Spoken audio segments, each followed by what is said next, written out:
Well, hello, everyone. Hey, hey, how are you? Is WoQuest, I want to call you. Welcome, welcome. Welcome to my first live stream. It feels weird. It's like I'm supposed to be presenting, something like that, because it's like, it's live. It feels weird, but. Hey, Leo. Welcome, welcome. Let a couple people roll on everything. Hello, Christine. Welcome, welcome.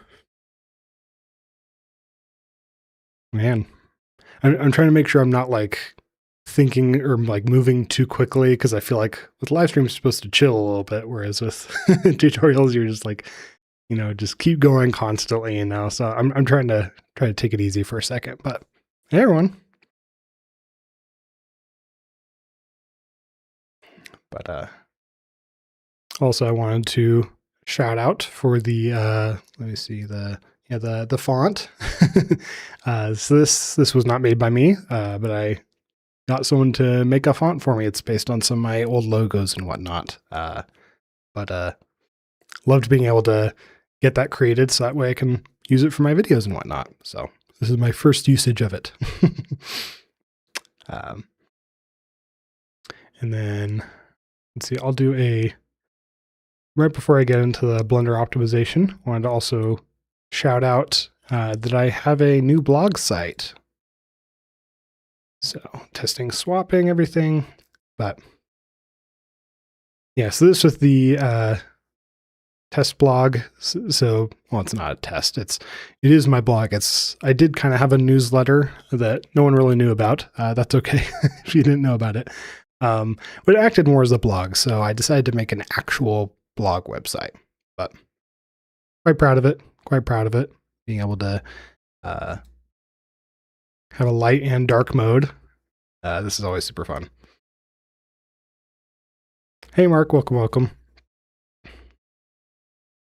Does seem like I have a bit of a delay, so don't worry about I know there's usually a delay with live streams. That's expected, but I'm trying to have my feed open on a separate device. That way I can see you guys. So, hello, Mark. How you doing? Yeah, so this is website. Got a couple new articles. Try to be very fancy with the styling. It is very fun to make. Even has a basic search engine, which I'm weirdly proud of because it handles all locally and all that. But if you want more of my ramblings, if you want to hear me ramble more, you can check this out. I'll be continuing to post from here. But with that, so let me quickly go over what we'll be doing today. So if you remember a couple of videos ago, I did my optimization in Blender series, and I ended with sampling. That was the last video I did. I may keep doing the series kind of like ongoing every once in a while, but that was my most recent one. But I'm going to take the archviz scene, the architecture demo scene that Blender has, that was built for cycles. It was built for Blender 4.1, and it was kind of a basic cycle scene. Well, I'm going to try to convert it to Blender 5.1, which I'm currently using on Eevee.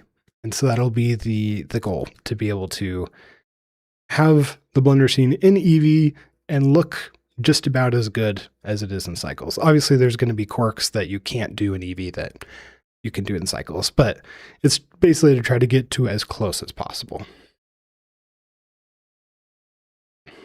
Yeah. Oh, nice dark mode. Yeah, I love the dark mode. That it was I'm not used to like making that type of like the UI design and things like that, but that was very fun to be able to do the dark mode. Kind of makes me feel bad that some people will be in light mode and never get to see it, but I feel like most people are dark mode users. At least any I feel like any like big computer enthusiasts like dark mode. I'm one of those people that uses both. Being controversial. With Blender, I'm dark mode all the time, but with all my other apps and with my Windows setup, I've been slowly getting more and more into having light modes at least sometimes. So I know I just scared a lot of the artists, but that's okay. Blender will be in dark mode. but let me get that set up. I got my little text up here. I know the basics of OBS, but I never had set it up for live streaming. And so this was such a big learning experience for me just with doing that. All right. So with that, let's get into optimizing the scene for Eevee. Do I dare show what it looks like in cycles? I mean, you've seen what it looks like, but yeah, I'll just do Eevee directly. All right. So we're going to swap to Eevee. That's the big one. And then I'm going to go over a few of the things that I already went through in the previous video, just because because I didn't save the file. For tutorials, sometimes you can save as you go, and that way you can be able to get back to any point. I should probably start doing that, but I'm not doing that. So, but yes, this is the base scene from before the tutorial starts in the other video. So I'm going to turn off all these composition guides. I don't need all these on. There we go. But all right. So this is the scene. For those who don't know, this is the scene. We got all this nice architecture that is barely seen in the final result. The scene mainly concentrates on here, at least for this camera. I think there is, at least previously, there was some other cameras in here, but we're focusing on all this over here. So we're going to hide a bunch of this stuff over here. Thankfully, I know where it is. And it's all nicely organized in collections. Hopefully you all name your collections, name all your objects, at least semi-consistently. I've noticed that with big production files of that the Blender Cloud has started doing. They've been sharing their assets and things like that. And I've noticed they're very, very consistent with their naming. That's going to happen in any studio and whatnot, but having good naming, it's one of those little things that it seems painful in the moment to name everything, but it makes a big difference. So, alrighty. So we'll hide stuff, dining furniture. So all this stuff's gone. Just hide all that stuff. It doesn't make a huge difference in terms of, it makes a little bit of a difference with render times and things like that. But we're just not using it. And so it saves the memory of having to store it all. So, and then I might adjust. I'm feeling a little nitpicky today. Maybe we can turn down the clip start.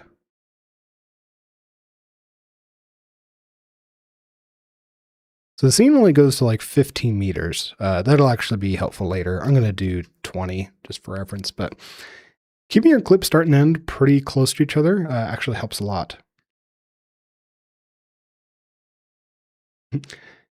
Your scene organization is goals. I do none of that for my stuff. That's fair. Yeah, with the again, there's a really bad delay, so I apologize. But so this isn't my scene. This is a demo file. So and I think this guy even did like drag and drop of assets. So I don't think this is even like fully his assets. But yeah, just even of the colored folders and all that stuff. Like this man was thorough. I love it.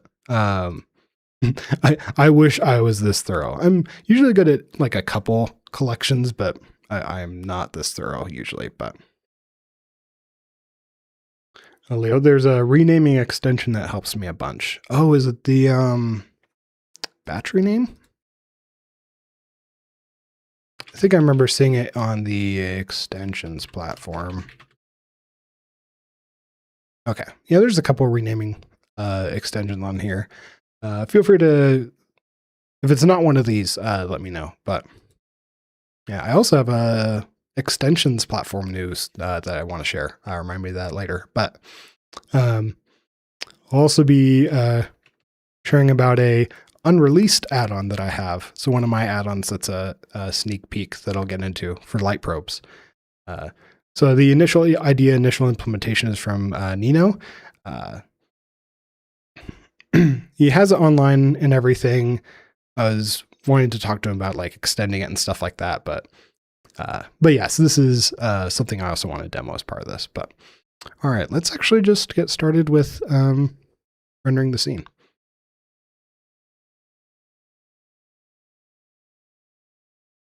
So this is the base setup, even with ray tracing on. Now, to be fair, this was originally a Blender 4.1 file, so it's going to look very terrible because it's just the default settings that Blender is trying to set for a Blender 4.1 file that's now a Blender 5.1 file. So it's going to look this bad just because it's an old file. But obviously, if you have your own file that's newer, you're probably going to have something nicer set up.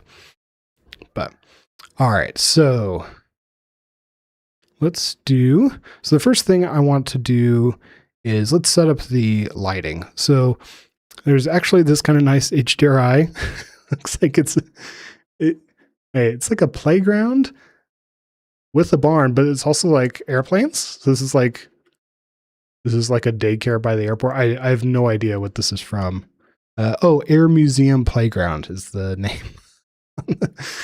That's cool. That's kind of wholesome, actually, being able to have your kids play in the playground right next to historical planes. I like that. But in the windows, let's hide some windows as well. So the windows, so the nice thing kind of with Eevee is that the glass isn't really that important, or at least isn't like computed as intensely as cycles. And so actually even using the windows behind the camera isn't really that important. So I'm just going to hide these. But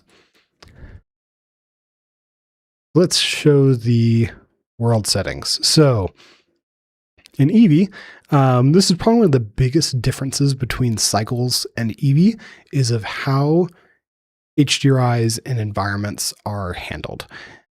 Environments isn't environment maps, environment textures. So the big difference is that Eevee it can't compute lamps for everywhere in your HDRI, because with cycles, it's just shooting rays, and so it can get light from any part of your HDRI. With Eevee, it doesn't cast the rays like that. Like, I mean, ray casting in Eevee is kind of it's mostly a screen space algorithm, so it's mostly focusing on the screen itself. To me. But so for Eevee, the HDRI and HDRI lighting is mostly a guess. It can do like this kind of basic like cube map lighting is what I'm thinking of, but it's basically just like a basic reflection map all around. Like you can see like the reflection in this glass that's really basic. But there's no shadows. You can tell there's no shadows coming from this world lighting, right? And so I might turn it down a little bit. Just from my live stream, I want to make sure I'm not overbearing my machine. That's also why I have my VRAM and memory on there just in case. It should be fine. I have plenty of VRAM, but just so that way I'm not overwhelming my computer too much. But so one of the things that we can do is the shadow. And now adding the shadow, something to note is that, again, it's not doing the rays. It's not like actually sampling all the parts of your HDRI. Blender is basically looking at the HDRI and giving a best guess of where the sun, what the sun direction is. So it's saying like, oh, there's a bright spot that side. Well, the sun should probably be coming from that direction, and that's the shadow I want to cast. There was actually a post on Instagram where someone had a problem where they had two lights in their HDRI that were very bright. They were like, yeah, the shadow is only coming from one side. How do I do the other side? It's because Eevee can only pick one. So Eevee will only pick one shadow, and that's why it'll only do one side. But in this case, with most people, it's just one light. And there you go. Now we got these nice shadows.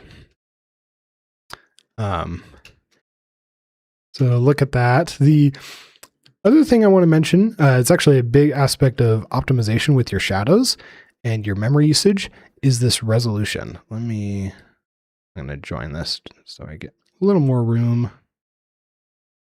I always forget that I can adjust the UI in Blender. Like I just assume that it's like, oh, I don't want to touch anything, but I'm like, wait, I can just drag and move my panels around. But it's this resolution limit. So I'm going to turn down the filter for a second.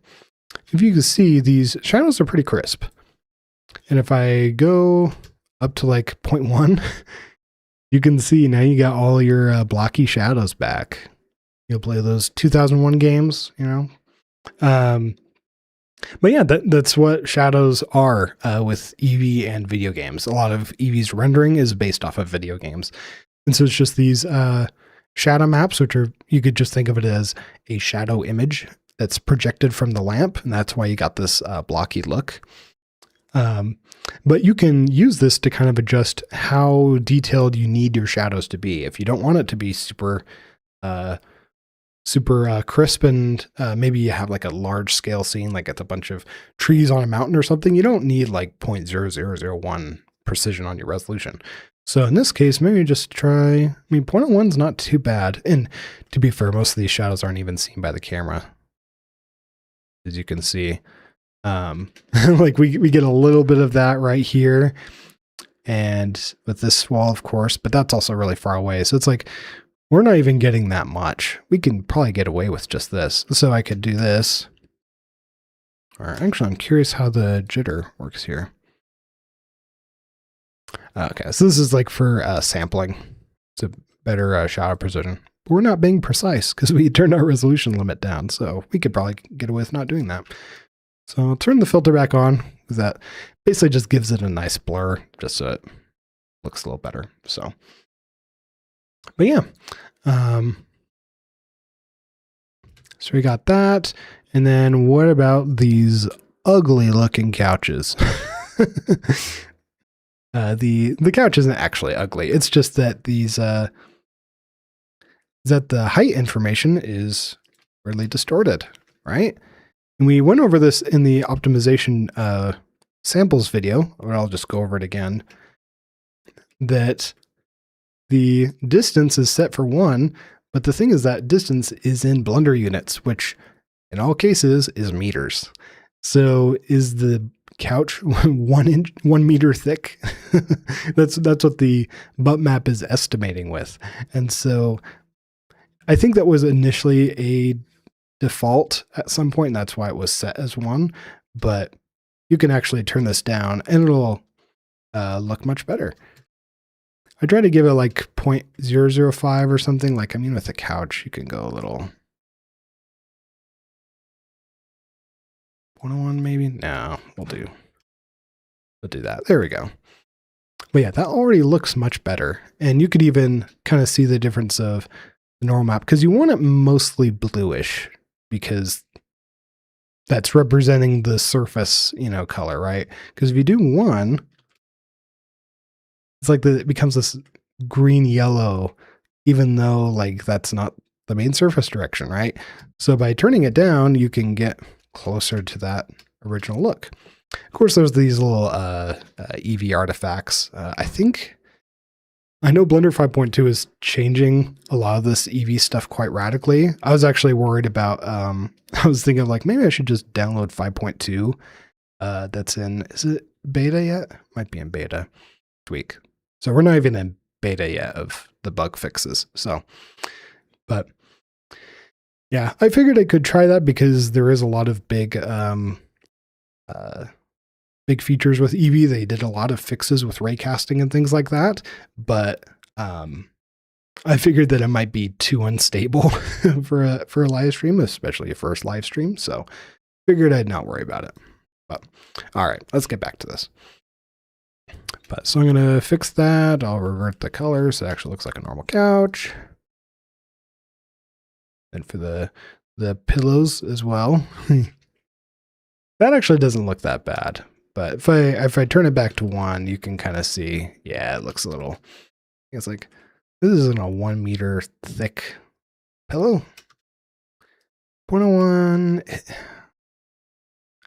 I feel like the 1 millimeter, even then is too small. Like 1 centimeter, I feel like is pretty obvious in most cases, but yeah, I mean 0.003.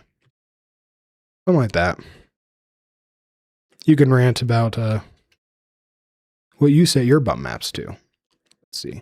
Oh yeah, and then the cushions, these are instanced, so I have to find the original chair over here. And then now I can change the bump map on it.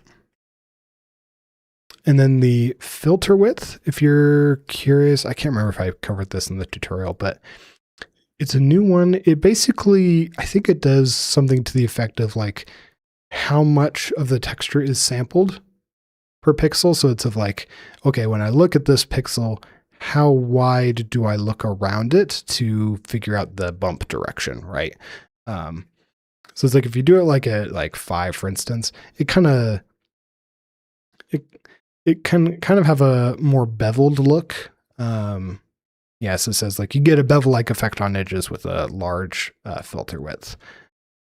But for more subtle stuff, you can just go with the default. I know there's complaints about I think about it being physically correct or something. There was a YouTuber that was complaining about it, and so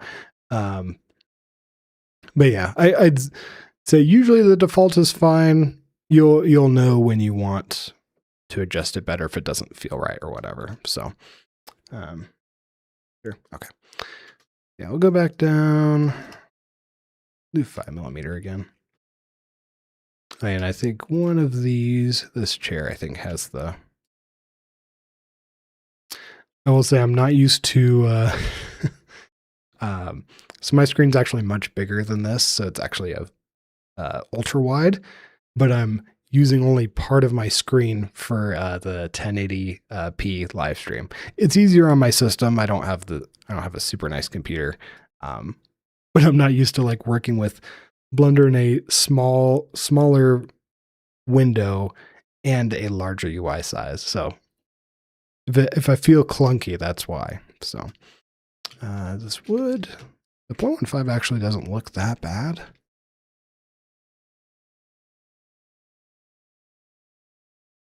I'll do a little more subtle. Not that it's going to make a huge difference, but the best part about Eevee, as you can see as I scroll in, you get all the detail. You get all that infinite detail. Because with cycles, it's doing all this path tracing of random rays, and then it denoises on top to compensate. But with Eevee, because it's rasterized, you just get it as it is. It's more memory usage altogether, and that's why I'm watching my memory. But that's how you do that. Let's see. We have things of to-dos.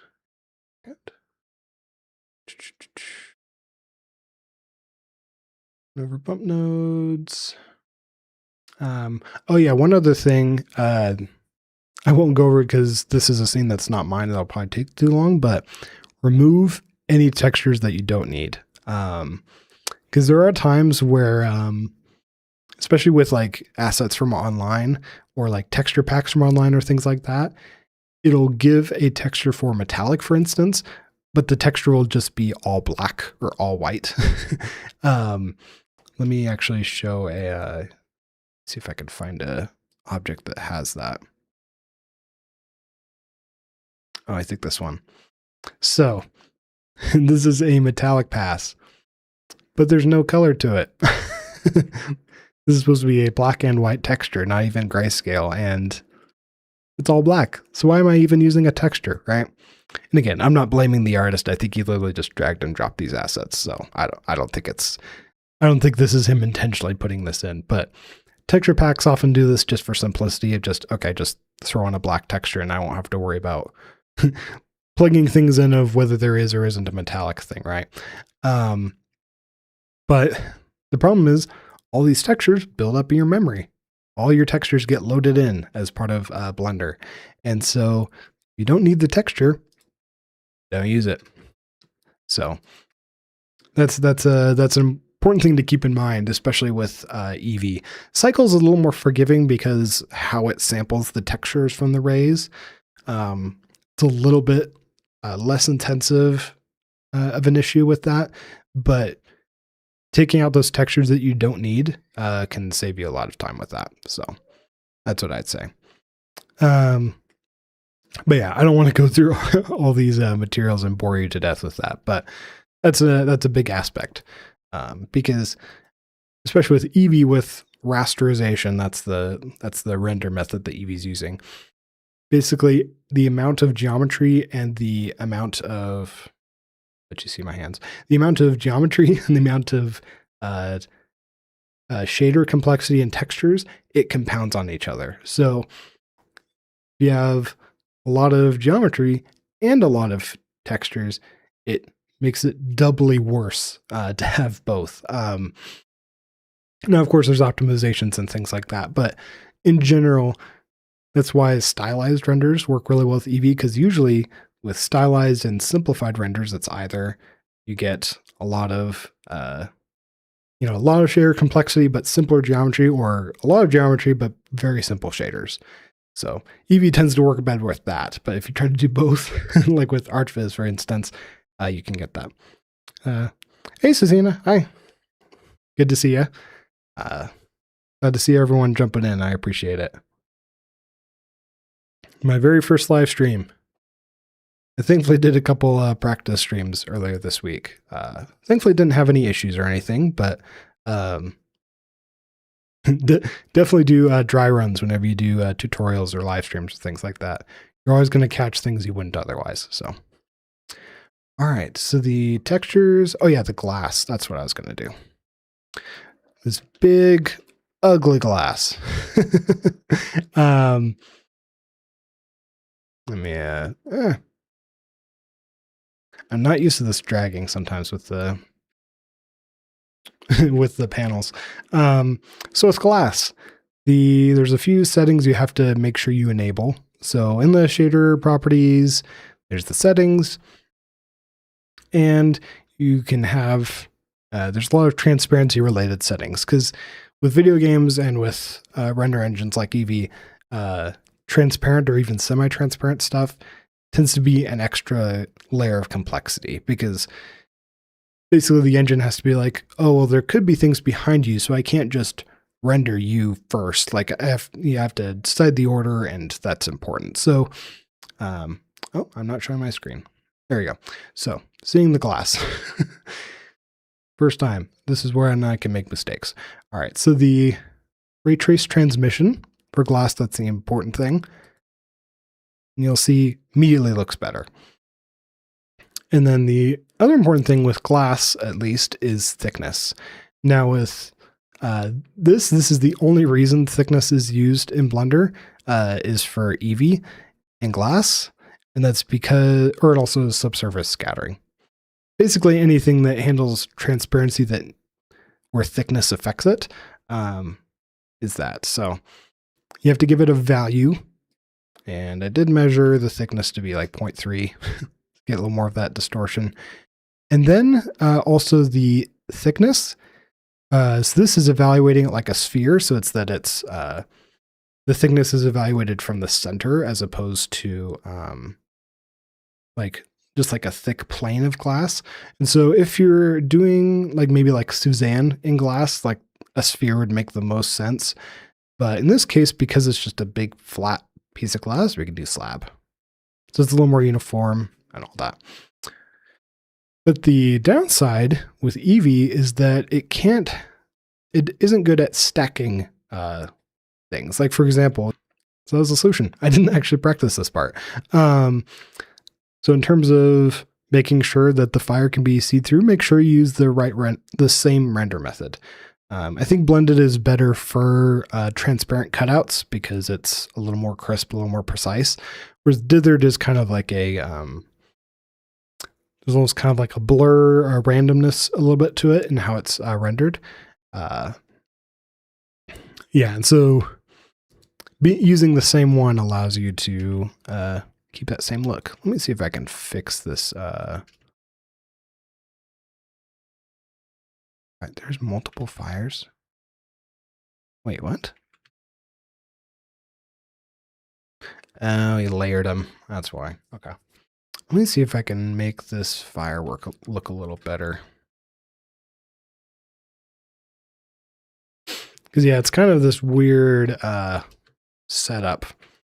So this is the actual fire texture, and it's emitting. But then they did this color. I don't know if this is like a, I'm guessing it's some sort of hack with old cycles.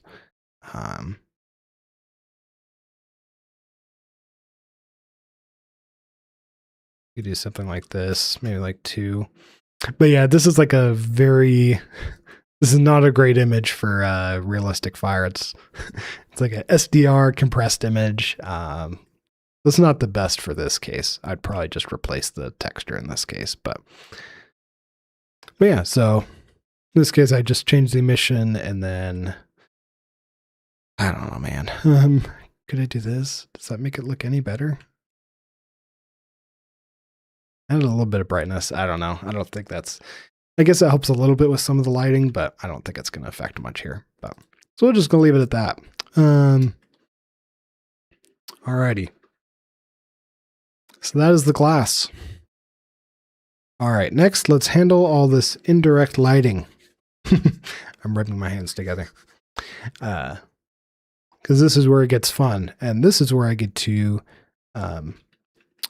show my add-on. Because usually when it comes to adding reflection maps, like for instance here, like if I do the light probes, the sphere, you got to make sure, okay, I got to set it to a box. Got to make sure it's the right size, right? You got to scale it. You want it to kind of like fit the object it's on too. And it's just a pain. It's a pain to set up. And I love that they have this for Eevee, but it's like one of the least intuitive things ever. And so, knowing me, I used an add-on to fix it. So mentioned this earlier, but this is Smart Probe is what I have. So this is based off of a add-on that Nina made. Let me actually see if I can, I'm going to pull it up really quick.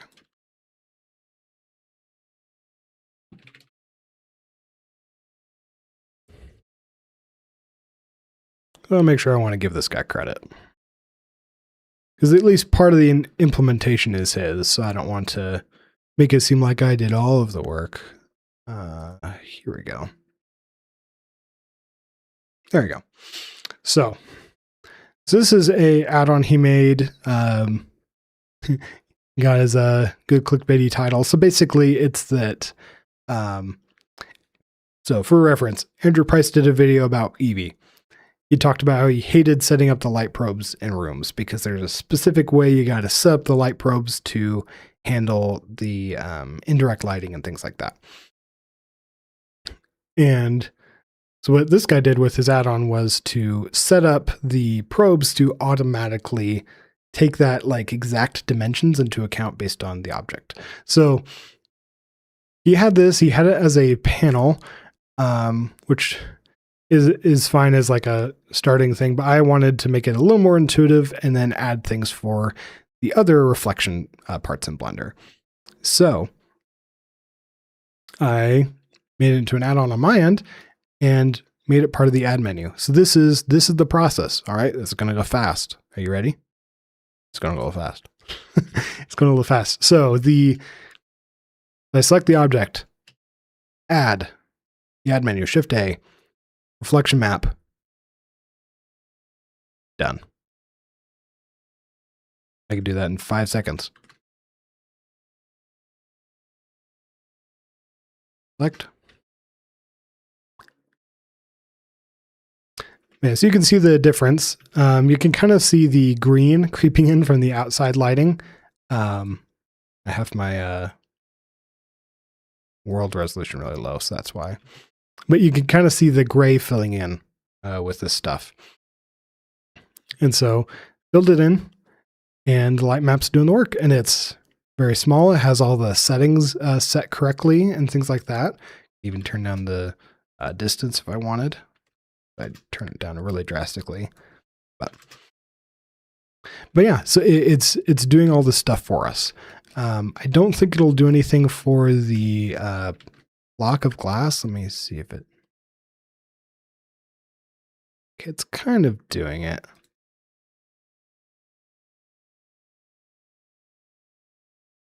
It's adding a little bit of difference. One way to debug it is to change the method to light probe. So that way you're only seeing the results of the light probe and not from ray tracing.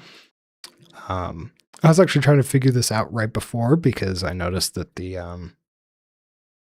I noticed that it was doing this. And from what it seems to be, you just need to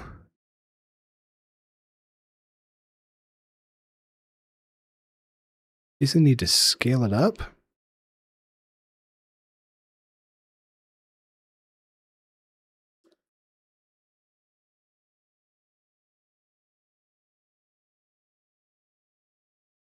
And something like that.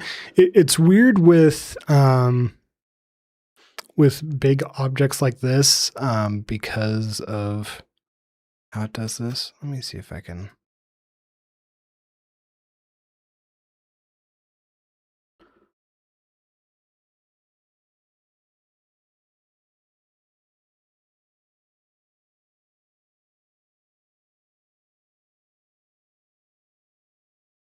Yeah, you can kind of see the room going in and out in a way. It's kind of funny.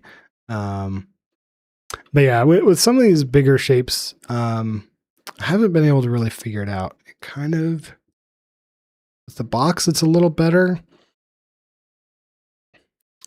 But,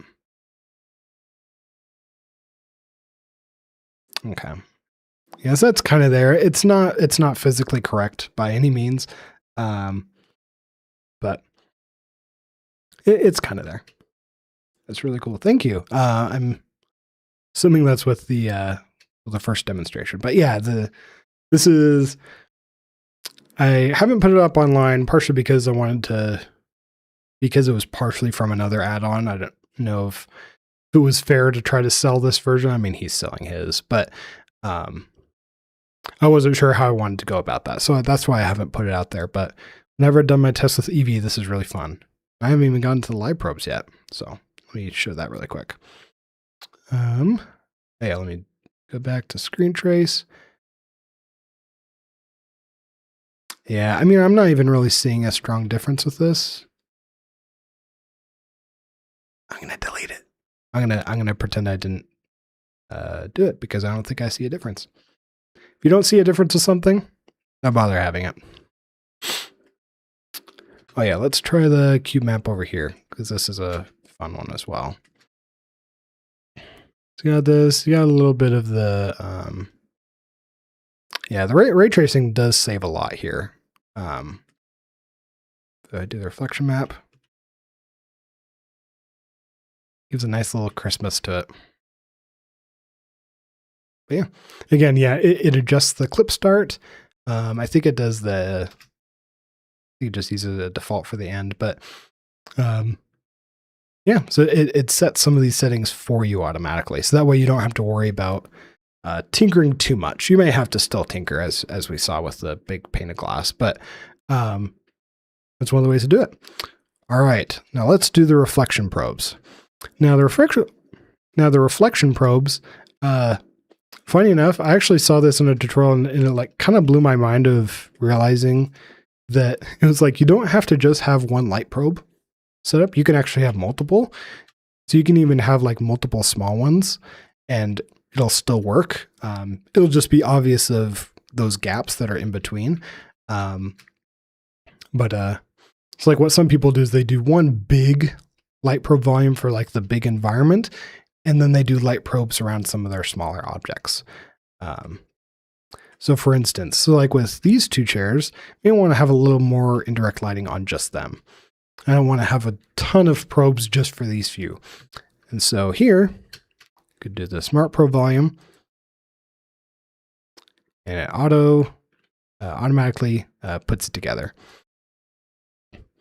Now, then I set this up to, so that way instead of having the panel over here, it's all part of the operator and the redo panel. And then there's an option to even add the margin. So that way, if it's not a room, you don't have to do that little extra margin to prevent light leaking and all that stuff.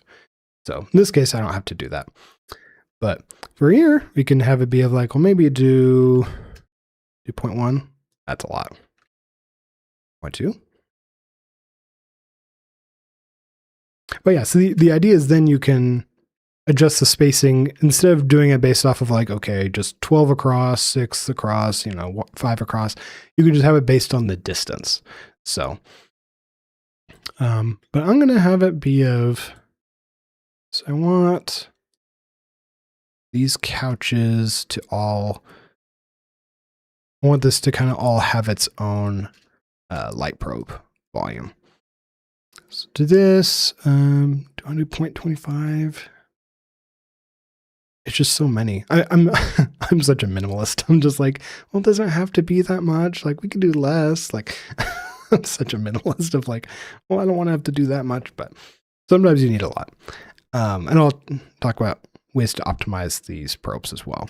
So this is setting up for that. And then we're going to set up for the room itself. So it's going to be less dense, but it's going to cover more area. So I'm going to do, now currently the probe add-on, basically, it just sees the bounds of the object. So if I do the probe volume on this, it does it for the entire room, which is nice. But the problem is like 2/3 of this room we don't even really see. So I don't want to set up light probes for things that aren't going to be seen. So I'm going to do what's called a pro blender move. Man, I slipped right as I said that, man.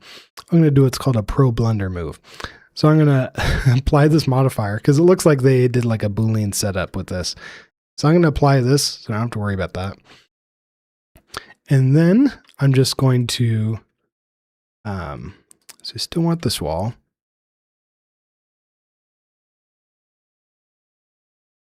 And then I'm going to take out these walls.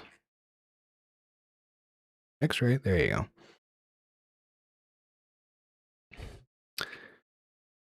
I'm going to separate this into its own object.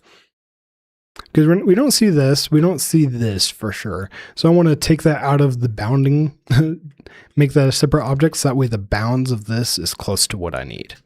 So I'm going to do that. I'm going to add the chairs just to make it go a little farther this direction, but that should be good. There is going to be this big gap back here, but I'm going to keep this sparse intentionally, so it shouldn't be that big of a deal.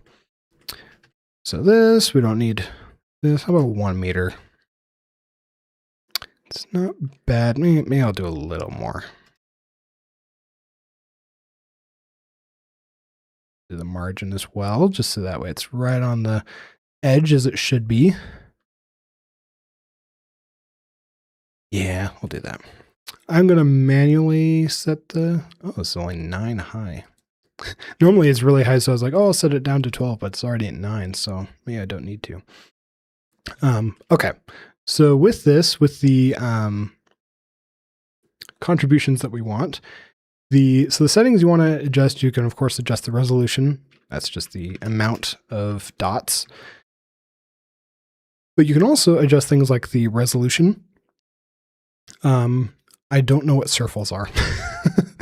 Sorry, that's the one thing where my knowledge has an end in the moment. But the circles, I think you can almost think of it as like a sort of pixel. I mean, that's kind of what's trying to be like surf and element, like pixel, picture element. So I think that's what it's trying to do. I feel like 20 is usually okay. I think Andrew has recommended going even higher, like 30 or things like that. But I don't think you have to go that high necessarily.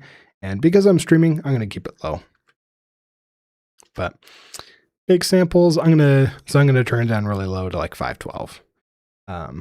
Capture distance is like how far of objects do you want it to like render and keep track of. In this case, we'll turn it down to 15 because I mean the scene's already not too big. So,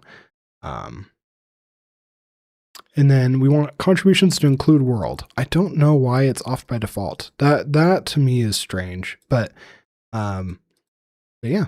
And then we could turn off the clamp. I'd rather have the full values and then clamp it later if I need to than otherwise.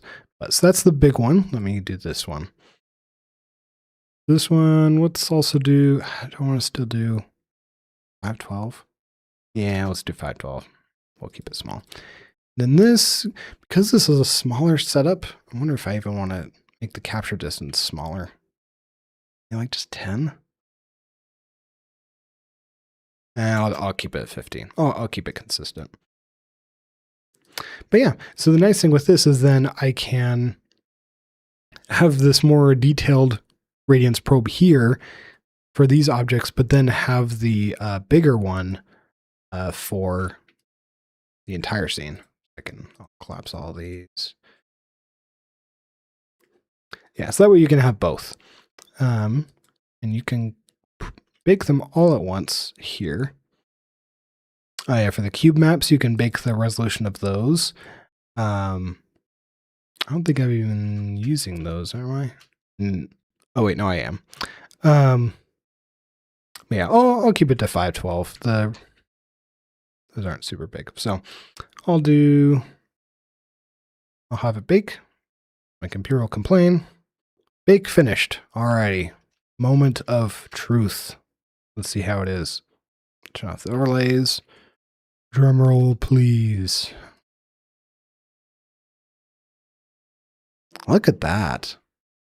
Look at that. All right. And for comparison, with the radiance probes off,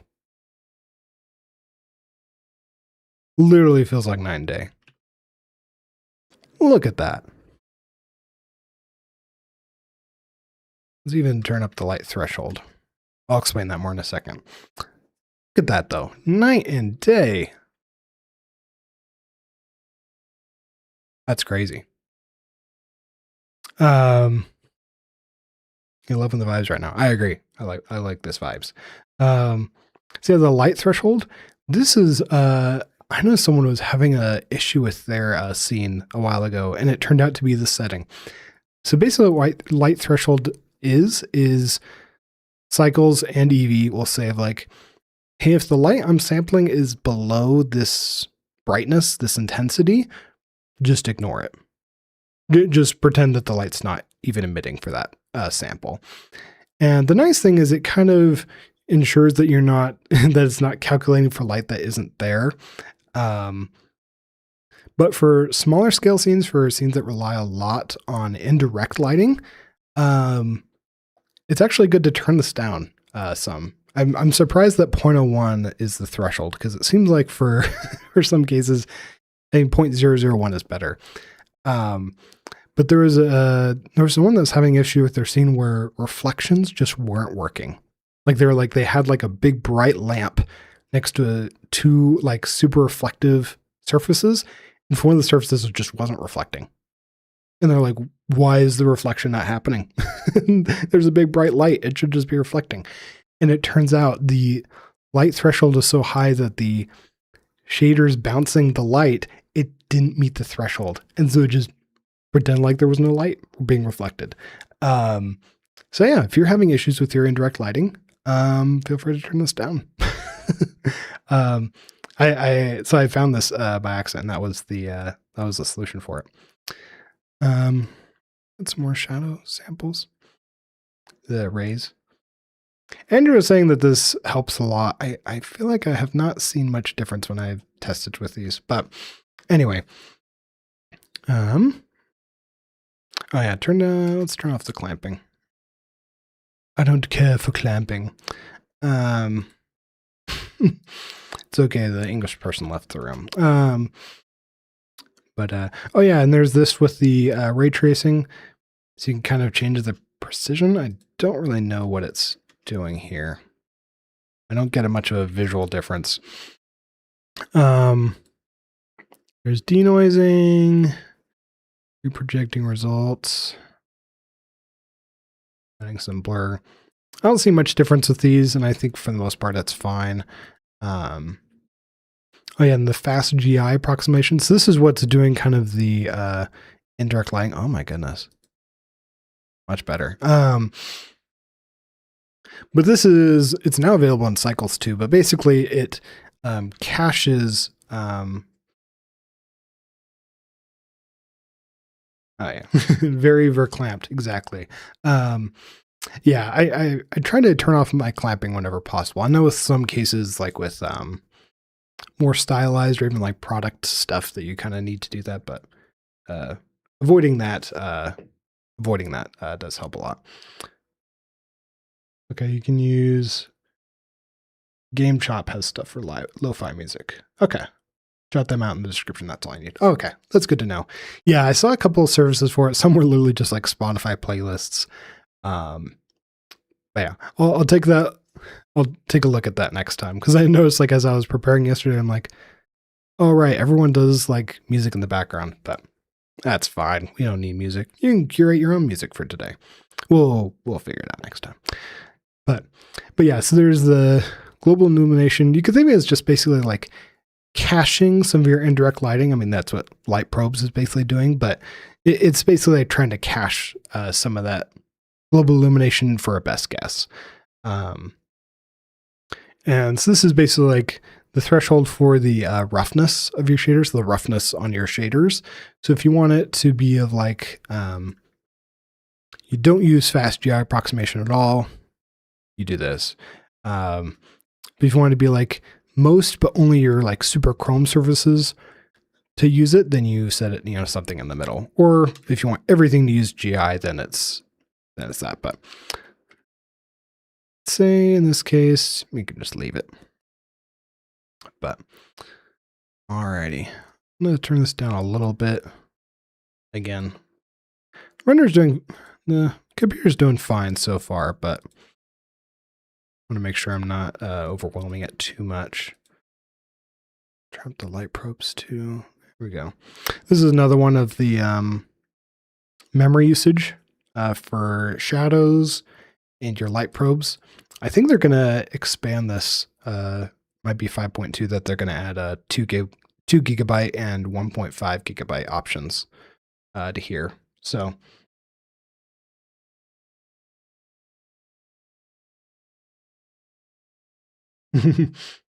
sounds said for Eevee, rendering time is 10%, but setup time is 200%. That's the comment on Andrew's video. Yeah, that's true, especially like with even with something like Unreal Engine or most game engines. It's that the idea is that it's a ton of optimizations in the background, tons of shortcuts to get quick rendering, because at least with game engines, it's supposed to be 60 FPS, which is like 16, 17 milliseconds, which is crazy to me that computers can draw frames like this in that short amount of time. Eevee they've been honestly back and forth. I'll go back to rant. You can see me rant in full screen. The Eevee has been back and forth on the terminology of whether it's called real time. Initially, on the documentation, they'd say that it was real time, but it would use real time algorithms, but that Eevee is supposed to take extra things for quality because it doesn't have to be real time. Oh, my messages. There you go. My iPad, that's how I'm reading all your comments, is of like, your screen time's up for YouTube. And it's like, well, I'm live streaming. So, but the idea with it is that they initially said of like the Eevee is supposed to be like real time, but it's using real time algorithms, but the render engine doesn't itself have to be render time. And I think that was their way of kind of answering all the complaints for people of like, I've turned on Eevee for my character animation in the viewport and I'm only getting like 3 FPS. How is this not real time? Like that would be the complaints that they'd get a lot. And I think that was their way of kind of like, actually, that's not what it is. Like I think that's kind of how they were trying to avoid that conversation. I have noticed more recently that they have been saying real time more often. I mean, Eevee has gotten much faster, but I have been a little bit surprised when I'd see that, when people are like, yeah, it is real time, or like even on official stuff, it'd say real time. And I'm like, well, is it though? Like, I'm not playing in my viewport at 60 FPS. Like, that's not the goal. It's rendering fast, but a little less. So I agree with that completely, Talmor. Because yeah, it's definitely about the it's doing shortcuts for the rendering, but that means you have to define more. Whereas with cycles, it's just trying to be realistic, and therefore it kind of works out of the box because it's just doing what you'd expect physical lighting to do, things like that. Of course, it's all an approximation, but it's trying to be closer, and that's why. So, alrighty, let me have it give it a go at actually rendering. Yeah, that alpha mat's a crime. It looks really bad. I think he just dragged and dropped images and textures, so I don't think that's his fault at all. But yeah, I'd say just do a volumetric fire of maybe not even simulating it in Blender, but getting a VDP file, which is like the file format for volumetrics. You can find example files online, and there's some great ones for like fires and stuff like that. So that's what I'd probably suggest, is just get something like that, because the VDB file, it runs decently fast because it's not simulated in Blender. You're not simulating the animation in Blender, but then you can just render it as a volume and it'll look pretty good. Excuse me. All right, let's try rendering this and do some kind of basic compositing. I'm gonna turn off the render, and then set up this. Don't need the timeline. When I was practicing this, I was doing everything in the backdrop, and I'm like, what am I doing, Spencer? You always use the image editor. But so let's give it a render. Lock the interface. Oh. Sigh of relief. But this has been chill. I really appreciate it. Also, something I'm really appreciating with the live stream is I had a couple people helping me with the setup on the audio, and that's always been my issue with some of my videos, is that I'll record without any extra filters on top, and then I do the filters in post. But I've had issues where, it's like I talk too quietly, and so then it doesn't get picked up, or things like that, or I talk way too loud and things like that. But I watched some tutorials on setting up the audio so that way I can record this live stream of being loud enough without being like overly. I'll have it be just me while it's rendering, but that way it's not like too loud, and it limits itself and clamps correctly. But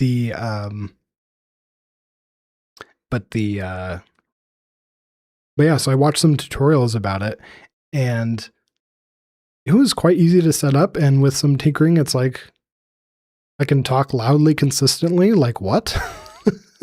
I am someone that mumbles, which is kind of an issue. I do mumble, and so it means that I get a lot of times where it's like I'll talk and then I start to trail off like this, kind of like that, of like I trail off too easily, and then that means people can't hear or fully process what I'm saying.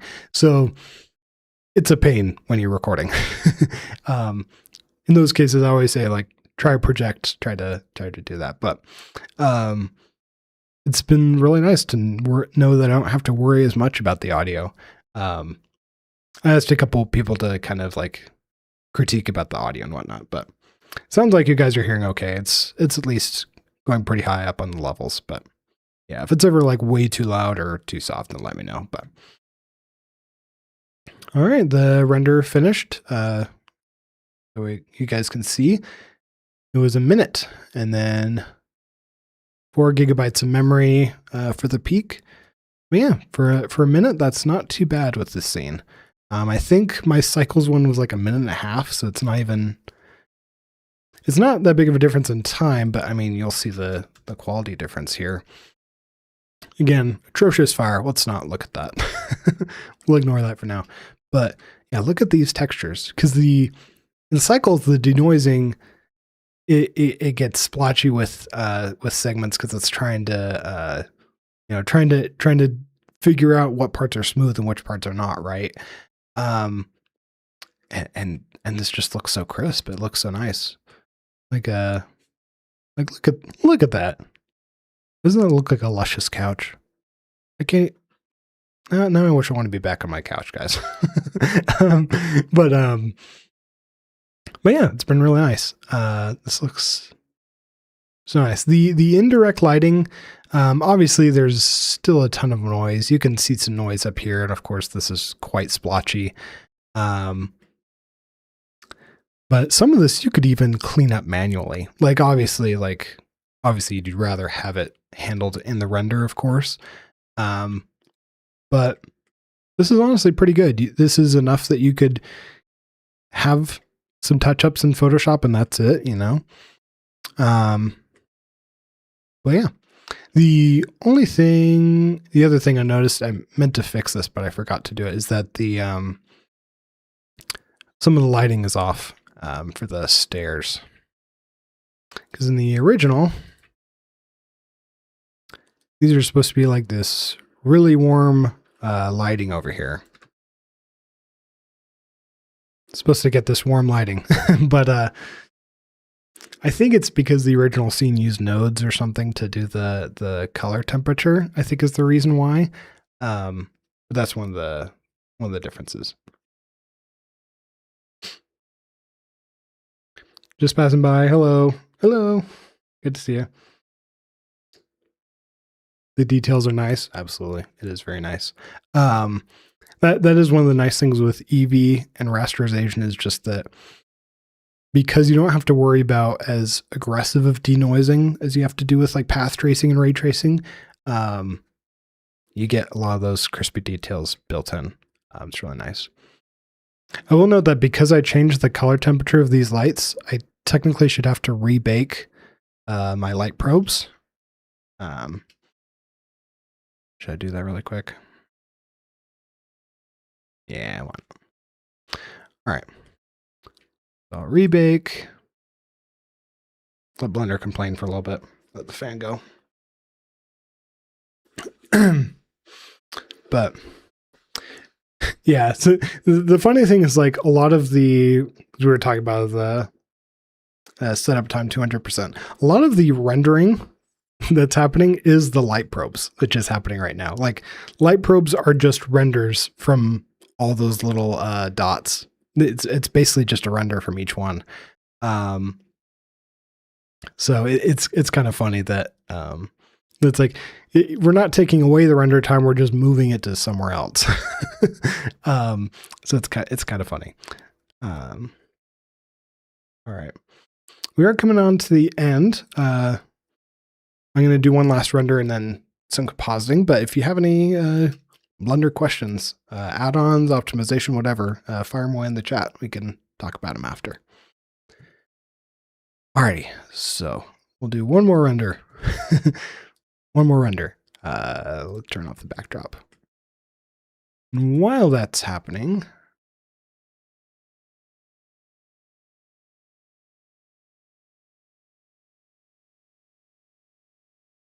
I want to look at the other window, sir. Okay, well, then go away.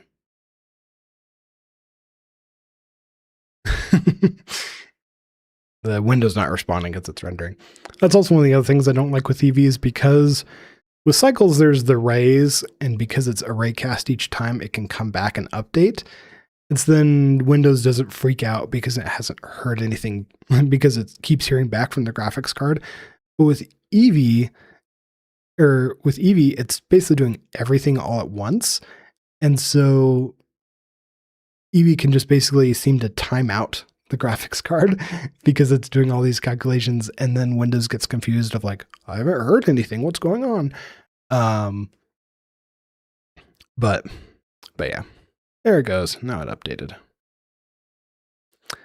But yeah, that's the thing with when Blender opens up a new window for rendering, it almost seems like, I can't remember if closing it like cancels the render, but I like keeping the interface as is. If you ever want that, by the way, go to your preferences in the interface, and in the editors, there's a temporary editors.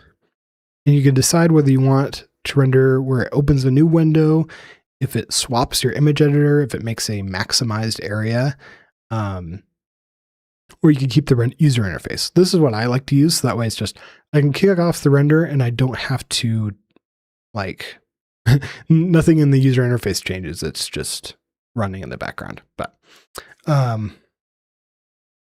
yeah, there we go. So now you get like a little bit more of those, that light's going on. The lamp is like in between the steps, I think is how it's set up. And that's why you kind of get these like weird little, streaks. But it's kind of funny. Man, look at this. I don't have it on full resolution because I think this is like 1440 normally. I don't know. It's a full 4K is what it normally is. So this is just I'm rendering it at 1080p, but normally it'd be 4 times the resolution, right? But yeah, let's do some basic compositing. So firstly, let's do some fog. But Spencer, this is inside. Oh, sorry, on the light says. Thomas said, yeah, I don't fully understand light probes.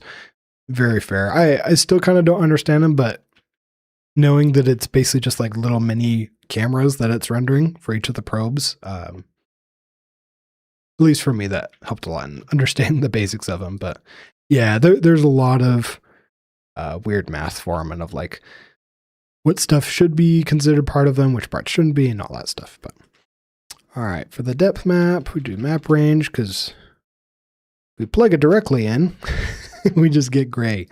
So with this, we can be able to say, hey, go to 50 meters out and have that as your range. But so to do this, we're going to give it more of like I want to give it a little bit of a warmth. Turn it down. This basically becomes our like mix factor here. But yeah, so you can see the before, after. It's very, very subtle, especially like inside. You should barely be using it. Turn it down to 107. But yeah, just adds a little bit of depth. And now we got all these compositor assets, which is very nice. So yeah, we got the glare. I think that's only being really seen here. Yeah. Get a little bit on the atrocious fire and then some of the chair. But and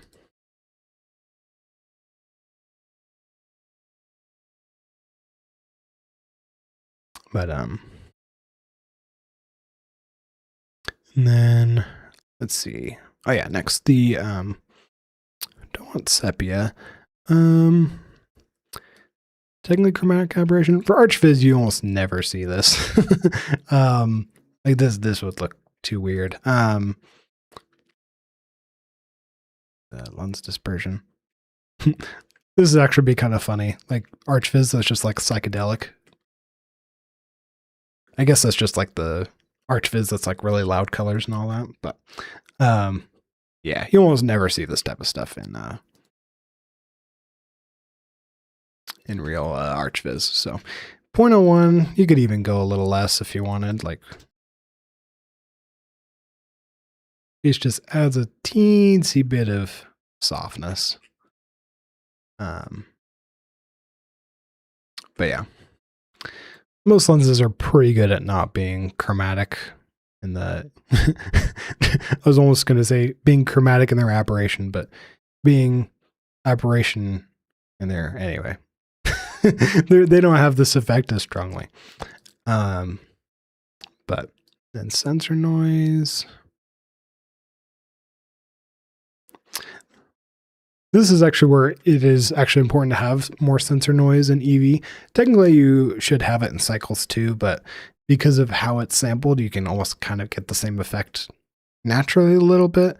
But in here, it's good to have it just a teensy bit.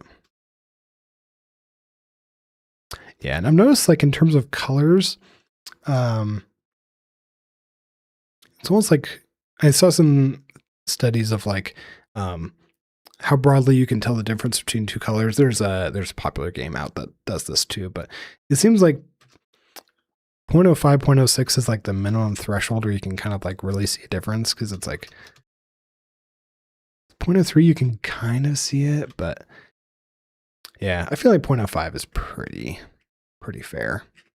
But you can make it super colored, super colored in the noise. That looks horrible. But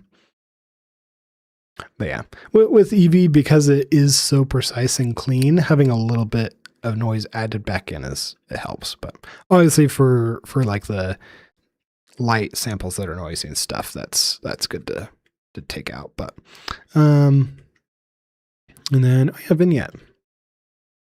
Add a teeny bit of vignette here. I do appreciate when the defaults are like really dramatic, not because that's what people want it to be, but at least it's obvious of like, okay, there is a vignette added. Now I tweak it, you know. I do appreciate that they made it quite dramatic on purpose. So yeah, you can see it go down a little bit. I'd say if I even did like 0.25,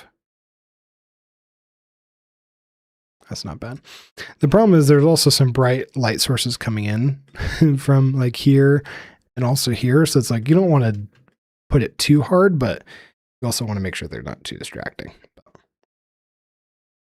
But yeah, I think that's the render, guys. This is how you optimize for Eevee. But I wish I had the Discord clap, you know, the golf clap. Yeah, that's how you do it. In terms of closeness, it's pretty close. There is some of the indirect lighting. I feel like with cycles, there was a lot more of kind of this bright light bouncing onto this cushion, and just some aspects of an indirect lighting that you don't get to see as much in real time, even with like basic ray tracing with screen space and stuff like that. Usually don't see that as much.